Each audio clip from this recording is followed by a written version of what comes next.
अस्सलाम वालेकुम dear students. उम्मीद है कि आप लोग खैरियत से होंगे। आईटी आईटी इंफ्रास्ट्रक्चर के हवाले से ये कोर्स आउटलाइन आपके सामने ये अवेलेबल है। और एक इसका बेसिक इंट्रोडक्शन हम पहले डिस्कस कर चुके हैं। आज हमने जो नेक्स्ट टॉपिक डिस्कस करना है that is the non functional attributes. ये आज हम इसको यहाँ से स्टार्ट करेंगे। अच्छा, इसके लिए जो बुक हम फॉलो करेंगे, ये बुक के बारे में आपको यहाँ पर ये बुक आपको बताई गई है। ये रिकमेंडेड बुक है पहली, और इसका लिंक मैं आपको प्रोवाइड कर दूंगा। ये बुक मेरे पास डाउनलोडेड फॉर्म में अवेलेबल है। और डायरेक्टली हम हमारे जो कंटेंट हैं, जो हमारे टॉपिक्स हैं, वो ज़्यादातर हम इस बुक से ही पढ़ेंगे। ठीक है, मोस्टली हमारे जो कंटेंट है ये वाले इस बुक से कवर अप होंगे। लेकिन अगर कोई ऐसे टॉपिक होंगे जो यहाँ से नहीं होंगे, वो हम अदर मटेरियल से हम उसको डिस्कस कर सकते हैं। ये तो हमारी डिस्कशन हो गई कोर्स के हवाले से। अब ज़रा हम चलते हैं अपनी बुक की जानब। तो जैसे मैंने आप लोगों को बताया है कि आईटी इंफ्रास्ट्रक्चर की बुक है ये। Infrastructure building blocks and concept के नाम से ये इसका थर्ड एडिशन है। ये हम फॉलो करेंगे। और ठीक है, और इसका जो आज हमने टॉपिक डिस्कस करना है, उस टॉपिक की जानब हम डायरेक्टली चलते हैं। और वहीं से जैसे हमने कहा था, हम नॉन फंक्शनल एट्रीब्यूट से हम आज टॉपिक अपना स्टार्ट करेंगे। ये हमारा थर्ड इस चैप्टर इसका थर्ड चैप्टर आई थिंक होगा इस बुक का। क्योंकि बेसिकली हमने कंटेंट वाइज जो है ना, वो चीज़ों को लेके चलना है। जो कंटेंट होंगे उसके मुताबिक हम यहाँ से स्टार्ट करेंगे।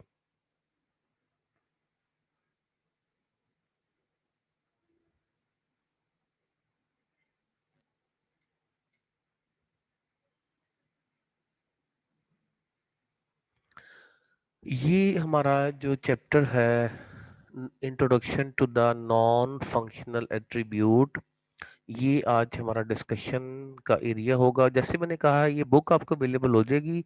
और इसमें मैं कुछ चीज़ें हाईलाइट करूंगा जो ज़्यादा इम्पोर्टेंट होंगी रीड करने के वाले से। पर्टिकुलरली आपने चीज़ें यहीं से ही पढ़नी है, सारी बुक से ही पढ़नी है। और जो इसमें पॉइंट्स कोई ऐसे हों जो ख़ास तौर पे जो मैंने हाईलाइट किए ना, क्योंकि बुक में मटेरियल काफ़ी ज़्यादा दिया होता है, तो कोशिश आपने ये करनी है। क्योंकि बाद का स्टूडेंट्स थोड़ा सा कहते हैं जी कि ये लेंथी बहुत ज़्यादा है याद करने के हवाले से। तो मैंने काफ़ी सारी जो इम्पोर्टेंट चीज़ें हैं ना, इसमें जो इम्पोर्टेंट हैं एग्जाम पॉइंट ऑफ व्यू से, वो मैंने इसमें हाईलाइट की हैं। आप फोकस उन पे ज़्यादा कीजिएगा। अदरवाइज अगर आप सारा पढ़ना चाहें, आप पढ़ सकते हैं कॉन्सेप्ट के हवाले से, तो कोई इशू नहीं है। तो नॉन फंक्शन एट्रीब्यूट का टॉपिक आज हम अपना स्टार्ट कर रहे हैं। अच्छा, इसमें हम स्टार्ट यहाँ से कर रहे हैं। IT infrastructure provide services to application. Some of these infrastructure services can be well defined as a function. जो बहुत सारी सर्विसेज जो प्रोवाइड की जाती हैं एप्लीकेशन के लिए, वो वेल डिफाइंड होती हैं।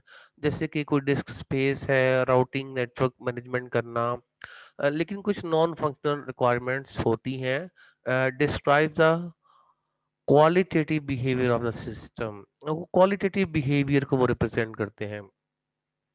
नॉन फंक्शनल रिक्वायरमेंट बेसिकली वो रिक्वायरमेंट्स होती हैं जो कि डायरेक्टली जिनका ताल्लुक किसी फंक्शन के साथ नहीं होता।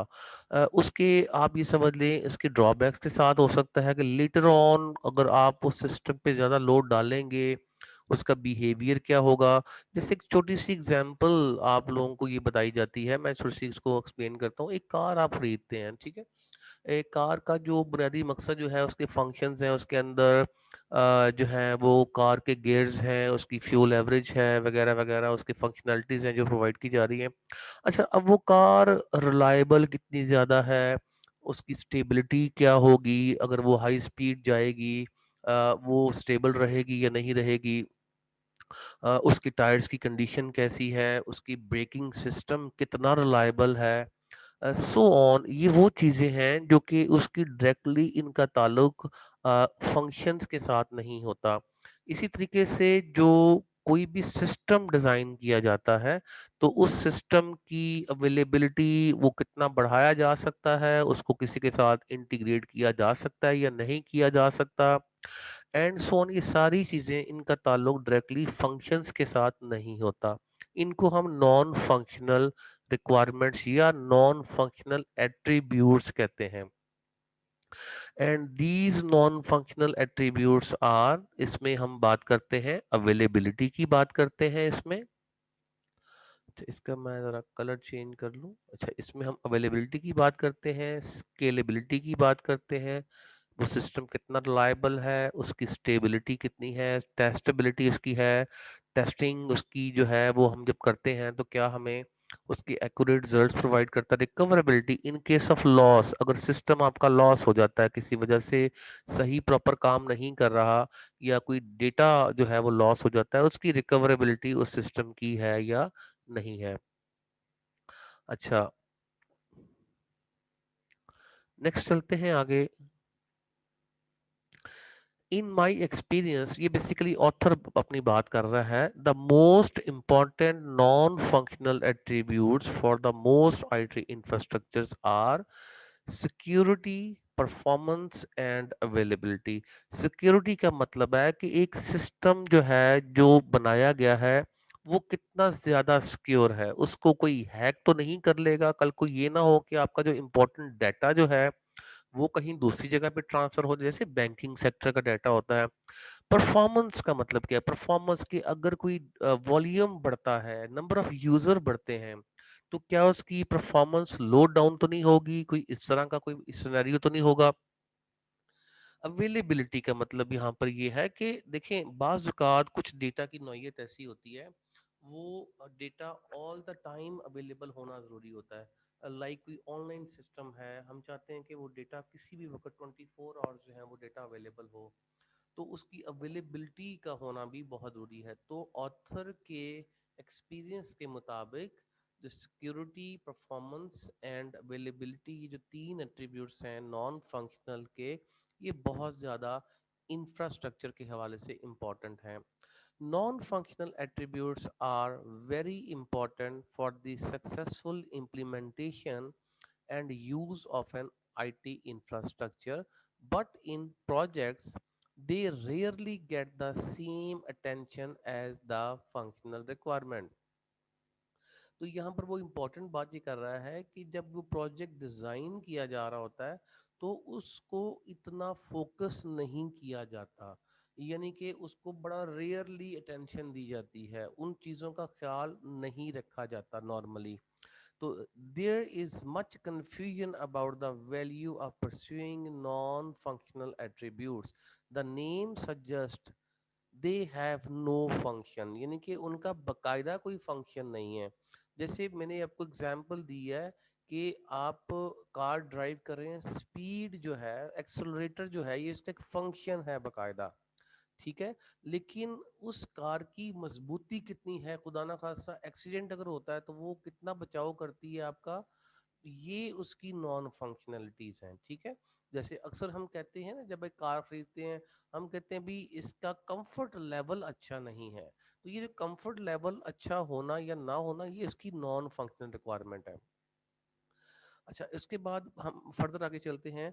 But of course these attributes do have a function in the business process and usually A fairly large one.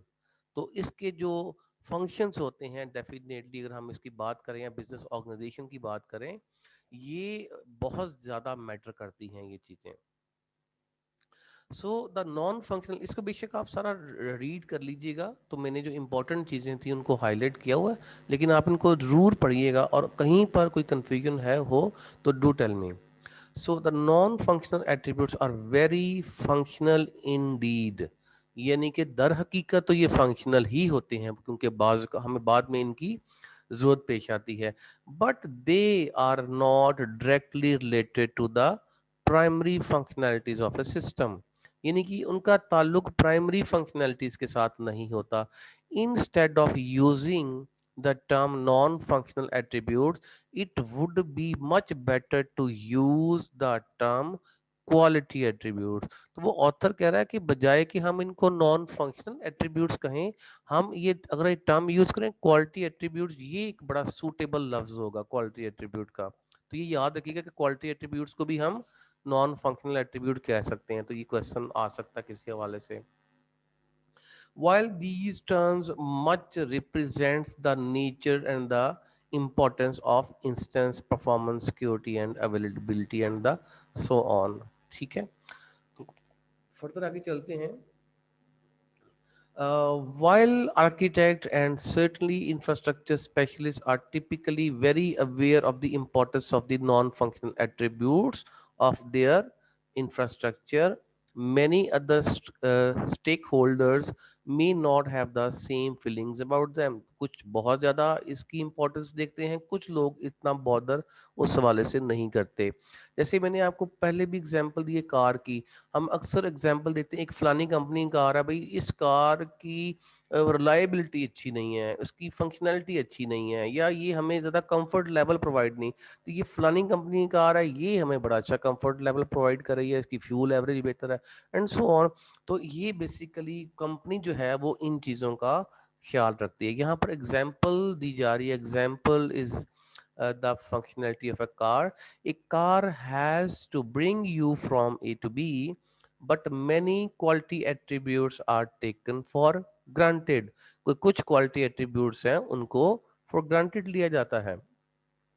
For instance, the car has to be safe to drive. Definitely safety measures उसके अंदर होने चाहिए in leading to the implementation of anti-lock brakes, airbags and safety belts. तो ये basically उसके वो non quality attributes हैं. And reliable, कि वो डेफिनेटली रिलायबल होना चाहिए, कि इतनी रिलायबल हो कि कार चोरी ना हो, उसका लॉक ना खुले and so on so fourth. All of these extra cost money and might complicate the design, construction and maintenance of the car. While all clients have these non-functional requirements, they are almost never expressed as such when the peoples are ordering the new car. तो normally ये express नहीं किए जाते जब आप एक नई car order करते हैं. इसलिए ये कहा जाता है कि जो नई कंपनीज, बिल्कुल नई कंपनीज लॉन्च होती हैं, वो क्वालिटी एट्रीब्यूट्स को इग्नोर करते हैं, क्योंकि उनको एक्सपीरियंस नहीं होता, उनको फीडबैक का पता नहीं होता, उनको पता नहीं होता ये इन कार्स के क्या बिहेवियर्स हो सकते हैं. तो हम अक्सर देखते हैं कि जो हमारे पाकिस्तान में भी जो कुछ नई कंपनीज जो लॉन्च, जिन्होंने कार्स लॉन्च की हैं, जैसे कि एक यूनाइटेड ने ब्रावो एक कार लॉन्च की है, तो वो इतनी ज़्यादा सक्सेसफुल नहीं, बिकॉज वो क्वालिटी वाइज कह लें या उसकी जो नॉन फंक्शनल एट्रीब्यूट्स हैं उसके हवाले से. मैं बेसिकली किसी कंपनी को कोट नहीं करना चाह रहा, लेकिन मैंने जैसे एग्जांपल दी है कि वो इतनी कामयाब क्यों नहीं, या जो जैपनीज कार्स हैं वो इतनी कामयाब क्यों हैं, हमारे यहाँ ज़्यादा प्रेफर क्यों करते हैं कि जी जापानी कार यूज़ होनी चाहिए, बिकॉज उसके अंदर उन तमाम नॉन फंक्शनल एट्रीब्यूट्स का ख्याल रखा जाता है जो नॉर्मली हमारे यहाँ हमारी कार मैन्युफैक्चरिंग में नहीं रखा जाता. तो आगे चलते हैं नॉन फंक्शनल रिक्वायरमेंट्स की आगे फर्दर, क्योंकि ये वेरी क्लोजली कपल्ड हैं एक दूसरे के साथ ये चीज़ें. अब जरा हम नॉन फंक्शनल रिक्वायरमेंट्स की बात कर लेते हैं. It is the IT architect or requirement engineer's job to find the implicit requirement on non-functional attributes, जिसको हम non-functional NFR non-functional requirements भी कहते हैं. This can be very hard since what is obvious to take or taken for granted by the customer or the end user of the system is not always obvious to the designer and the builders of the system. यानी कि जो builders हैं या designers हैं वो इन चीजों का ख्याल नहीं करते. And not to forget the non functional requirements that the other stakeholders have, like the existence of service windows और monitoring capabilities, which are important requirement for the system manager. ठीक है, तो सिस्टम मैनेजर के लिए ये requirements जो हैं वो इंपॉर्टेंट हो सकती हैं. It is important to remember that the acceptance of a system is largely depend on the implemented non-functional requirement. तो ये जो इम्प्लीमेंटेशन है या एक्सेप्टेंस है किसी भी सिस्टम की, ये बहुत ज़्यादा रिक्वायरमेंट, नॉन फंक्शनल रिक्वायरमेंट पे ये बेस करती है. A website can be very beautiful and functional, but if loading the size, कि अगर उसको साइट को लोड किया जाता है वो 30 सेकेंड ले रहा है, तो हो सकता है कि वो कस्टमर जो है उसको लाइक ना करे। यानी कि आपने इतना पैसा लगा दिया उसकी डिजाइनिंग पे, उसके अंदर जो चीजें प्रोवाइड की जा रही हैं, और वो सारी चीजें जो कि वो वेबसाइट आपको प्रोवाइड करती है, लेकिन ये छोटी सी मिस्टेक क्या है कि वो इतनी हैवी हो चुकी है, या उसके पीछे सिस्टम इतना स्लो लगाया गया है, सर्वर इतना स्लो है कि वो बहुत ज्यादा टाइम लेता है उसको लोड करने में। तो वो सारा का सारा पैसा जाया गया आपने जो आपने उसको बनाने में लगाया। तो इस चीज का ख्याल नहीं रखा गया, नॉन फंक्शनल रिक्वायरमेंट ये नहीं देखी गई कि इसको चलाने के लिए हमें कौन सा सर्वर चाहिए होगा, और ये कितना हैवी है, और कितनी टाइम में ये लोड होगा, कितने टाइम में ये सर्विसेज प्रोवाइड करेगा यूजर को। तो ये बड़ी इंपॉर्टेंट चीज है जो कि इग्नोर कर दी जाती है, और उसका नुकसान क्या हुआ, अक्सर कंपनीज को बिलियंस ऑफ डॉलर्स का नुकसान हो जाता है। A large part of the budget for building an infrastructure is usually spent in the fulfilling non-functional requirements that are not always clearly defined, क्योंकि ये normally clearly defined नहीं होती। तो यहाँ पर यही एक तरह का सिनेरियो बताया गया है कि most stakeholders have no clue how hard it can be to realize a certain non-functional requirements, कि लोग रियलाइज नहीं करते, बड़ा मुश्किल होता है नॉन फंक्शनल रिक्वायरमेंट को रियलाइज करना। It some time has to quantify these requirements to make them explicit. How bad would it be if the website was not available for 5 minutes per day? भाई देखें, अगर पूरे दिन में 5 minute के लिए एक वेबसाइट अवेलेबल ही ना हो तो देखिए उसका नुकसान क्या होगा। What if it will take $500,000 to implement this requirement, is it still important? कि क्या अगर इतना खर्चा उस पर आ जाता है तो क्या हम इस चीज को बियर कर सकते हैं? तो ये बड़ी इंपॉर्टेंट चीज है। Many of the non-functional attributes of the application are delivered by the infrastructure. जो नॉन फंक्शनल एट्रीब्यूट्स होते हैं किसी भी एप्लीकेशन के, वो इंफ्रास्ट्रक्चर बेसिकली प्रोवाइड कर रहा होता है। An application using the IT infrastructure built with several single points of failure will probably not reach very high availability figures, no matter how uh, well the application is build. कि ये चीज depend नहीं करती वो कितना अच्छा उसको design किया गया, कितना अच्छा उसको बिल्ड किया गया है, लेकिन अगर उसकी हाईली अवेलेबिलिटी नहीं है तो डेफिनेटली वो सक्सेसफुल नहीं होगी। And when the IT infrastructure is not good design to be scalable, scalable का मतलब है उसको कितना आगे फर्दर एक्सटेंड किया जा सकता है, बढ़ाया जा सकता है। The application built upon it can not introduce scalability as a after throw। तो इसका मतलब अब ये है कि अगर वो स्केलेबल नहीं है तो डेफिनेटली हमें कोई उसका फायदा नहीं है, और कोई हम उससे फर्दर अगर हमें कल को कोई डिमांड आती है उसको बढ़ाने की, या उसमें हमें कोई न्यू फीचर्स ऐड करने पड़ते हैं और वो ऐड नहीं हो पाते, एम्बेडेड नहीं हो पाती अदर एनवायरनमेंट के साथ या अदर ऑपरेटिंग सिस्टम या अदर मशीन्स के साथ, अगर वो कंपेटेबल नहीं है तो डेफिनेटली आपका ये फेलियर होगा उस ऑर्गेनाइजेशन का जिसने वो सिस्टम built up किया।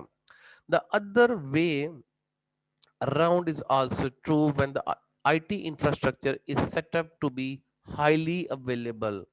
A badly designed application can make the end result highly unreliable।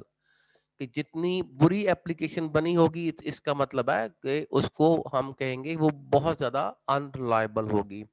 Similarly, security flaws on the process level can undo all the security measures taken in the infrastructure। तो ये देखिए वो यही वही तीनों points हैं जिसके बारे में वो बार बार फोकस कर रहा है। This make it very important to consider, इसको मैं जरा हाईलाइट कर दूं कुछ चीजों को। This makes it very important to consider the all design decision when it comes to non functional attributes। It is not unusual to have conflicting non-functional requirement in the system. A classic example is security versus user friendliness. कि भाई इसमें एक चीज होती है वो security secure हो और दूसरा हम यूजर फ्रेंडलीनेस की बात करते हैं. अच्छा, इसकी मैं एग्जांपल देना चाहूंगा कि कुछ आपके ऑपरेटिंग सिस्टम्स ऐसे हैं जो बड़े सिक्योर हैं लेकिन वो यूजर फ्रेंडली नहीं है. अच्छा, अब कुछ ऑर्गेनाइजेशन के लिए वो सिक्योरिटी फीचर जो है वो मैटर करता है, कुछ के लिए यूजर फ्रेंडलीनेस. जैसे मैंने एग्जांपल दिया आपको लिनक्स यूनिक्स की. तो लिनक्स यूनिक्स जो है ये सिक्योरिटी वाइज बहुत अच्छे होते हैं लेकिन यूजर फ्रेंडली एनवायरनमेंट प्रोवाइड नहीं करते. User expect high secured system but rarely don't want to be bothered by the password changes, smart card authentication, and the other annoying security measures. The same goes for the performance and the cost. Getting a high performance system usually means getting more and faster hardware. कि आपको ज़्यादा high speed hardware अच्छी machines चाहिए and using strict implementation. इसको मैं highlight कर दूं सबको, ये इंपॉर्टेंट चीजें हैं कुछ, इसको रीड करना है आपने. So, and using the strict implementation rules, this leads to higher cost. Definitely जब इन चीजों का ख्याल रखा जाएगा, स्पीडी हायर हार्डवेयर लगाए जाएंगे तो कॉस्ट बढ़ेगी, which is usually not in line with some requirements about the cost of infrastructure.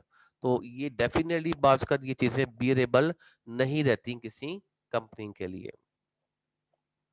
अच्छा, ये यहाँ तक का हमने इसको करना है. अवेलेबिलिटी कॉन्सेप्ट इंशाल्लाह ये हम नेक्स्ट लेक्चर के अंदर देखेंगे. यहाँ तक आप लोगों ने इसको रीड करना है and if you have some question do tell me. Till now, अल्लाह हाफिज.